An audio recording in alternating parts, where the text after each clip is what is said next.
תמים הלכנו עם השמש בערוב, יום זהוב, לילה טוב, היה לנו ליל אמש, בוקר קם מול הים, אי משם נכנס היום בשער בחלון, עץ אלון ובילון נצפו באור השחר, כן, כן, כן, כן, לעולם בעקבות השמש, לעולם בעקבות האור, השמש את יומי רושמת בליבי ציפור, לעולם בעקבות השמש, לעולם בעקבות...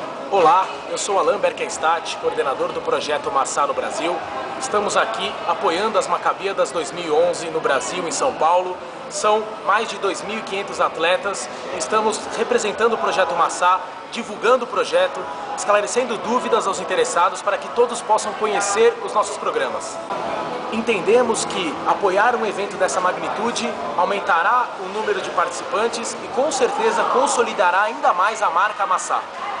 Hola, mi nombre es Debbie, yo soy argentina, estoy promocionando el programa Rekef Akshara de la Unión Maccabi Mundial para chicos de 18 a 21 años para que vengan a Israel de 5 a 10 meses a vivir una experiencia realmente única, hacer kibbutz, voluntariado en Tel Aviv, Marvá o bien hacer Magen David Adom.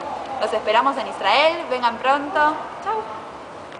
Hello, my name is Roger Rosenthal, I'm from Israel, from Jerusalem, and I'm the General Coordinator of Lech Lecha. It's one of the Massá programs that we have here for Latin American people, for Spanish speaker and Portuguese speaker. We are here at the Maccabiya in Brazil, just trying to get some Latin American to get to our program, 5 to 10 months, for people to young adults between 18 and 30 years old.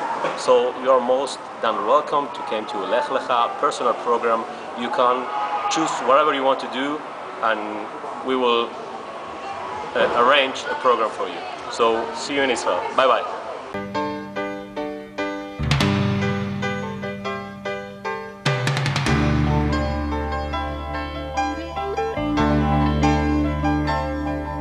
יום חמים, יום קסמים, יום תמים הלכנו עם השמש בערוב, יום זהוב, לילה טוב, היה לנו ליל אמש, בוקר קם מול הים, אי משם נכנס היום בשער בחלון, עץ אלון ובילון נצפו באור השחר.